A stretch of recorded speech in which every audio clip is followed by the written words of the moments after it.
Welcoming here Ashley Giles, who I just told you is the Managing Director of England's men's cricket, former Warwickshire and England's first-class cricketer. And I understand you've built a masterclass, but you're really going to take us a bit further inside in what to do during this time and specifically for the world of sports. So over to you. Yeah, thank you, Marlos. Firstly, I'm not going to sing, which you'll all be very relieved to hear. Secondly, of all days, my neighbour's chosen to pick this day to cut a tree down in their back garden. So there's a bit of background noise. I do apologise.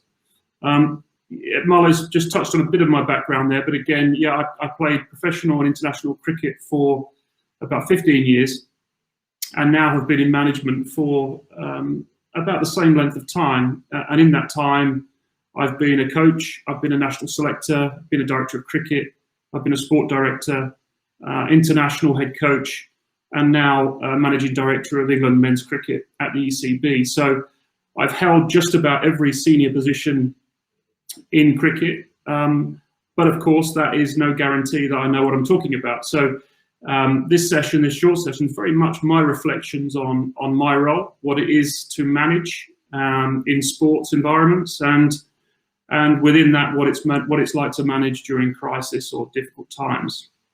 So when I embarked on this 10 minutes, I thought, well, I'm going to look for one image that really describes my role.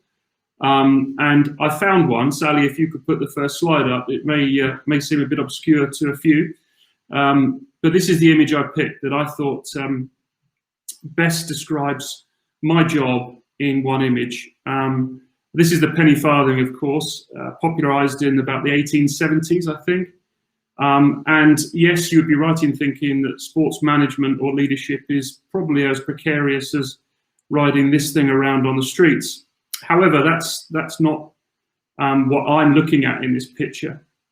I'm more interested in the two wheels of this picture, and I'll start with the big wheel. So the big wheel in this picture on the penny farthing moves very slowly, very deliberately, and in my job, I guess, is the long-term planning.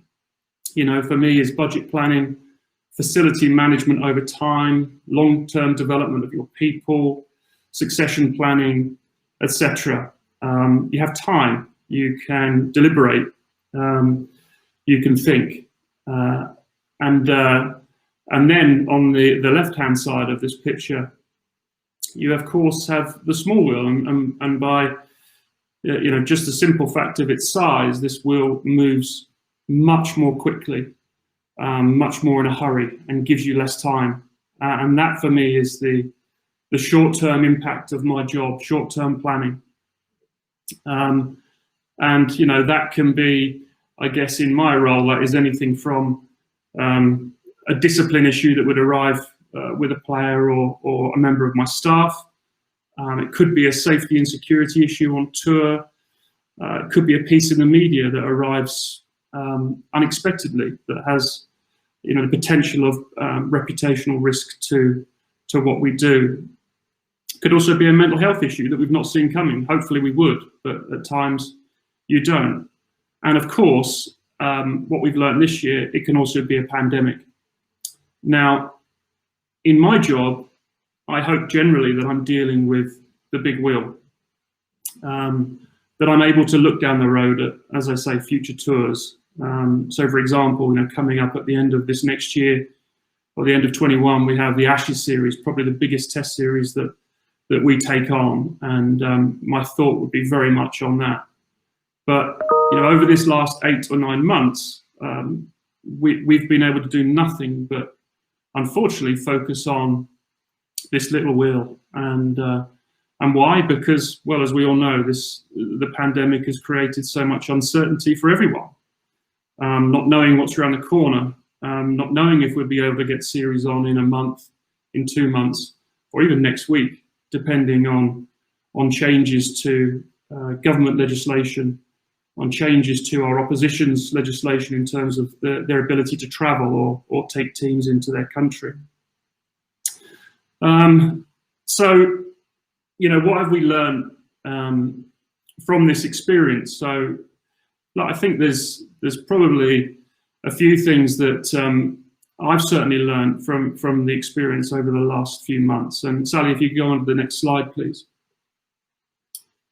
In terms of management in this situation, one of the key things I've learned when that wheel's spinning so quickly is that we can plan all we want, and we can plan in as much detail as we want, and we can plan early, but we have to decide late.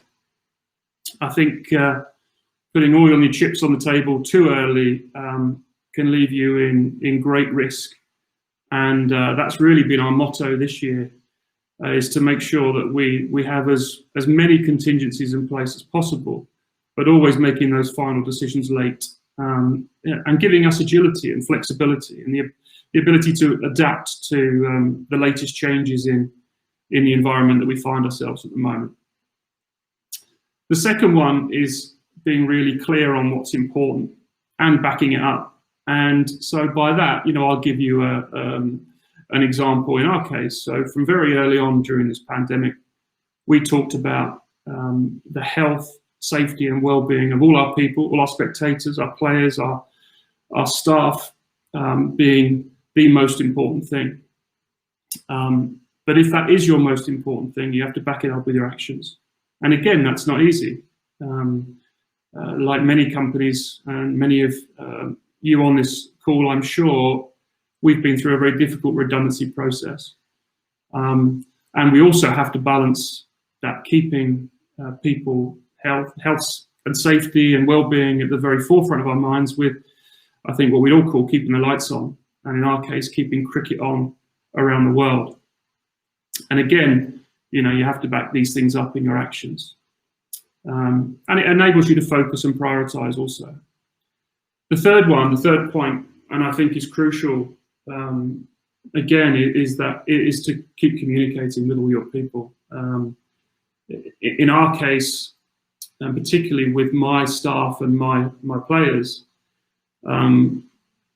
throughout this process and the early parts of this process, when no one was able to get outside, we were in lockdown, the only way we could communicate was like this, which is very unusual for our area, our sport, our people who are used to spending long periods of time, possibly up to 300 days a year with each other on tour, on the ground. And at times, it felt from my point of view that we're repeating ourselves, that we're going over the same ground. But I know in reflection, for them, for all of them, that consistent and constant communication of what was going on, of the changing environment, of what our plans were, was really important, and made them feel that they belonged and that they were part of that decision-making process. The fourth point on here is the learn, evolve and move on. I said at the beginning of this, these are just my reflections. I'm not an expert in this field. I have been privileged to work in this field for a long time and have great experience, but we all make mistakes. And in this ever-changing environment that is very difficult to navigate, we are going to make mistakes. So let's accept that and learn from the mistakes, develop our behaviours and our protocols and our procedures, and move on. The worst behaviours, the worst things you can see is sweeping under the carpet of these failures and letting them fester. The fifth thing, from my point of view, and probably the most important I found in the last couple of months, is being visible, and as visible as we can be. I know this, again, we've spent most of our time either on Teams calls, on Zoom, over the last few months, but making sure that I'm visible at the front, leading from the front, that I am managing to get out on the front line where I can, which I have. For example, our players and our management team spend months in biosecure environments at the moment, which is incredibly challenging. And for the first time ever, we're now talking about things like bubble fatigue. But I've experienced that with them. I've experienced that quarantine period with them, so I can relate to them. and that has certainly, again, paid dividends when it comes to making what are at times some very difficult decisions. So look, that is a quick overview of my role in sports, of managing sports in crisis.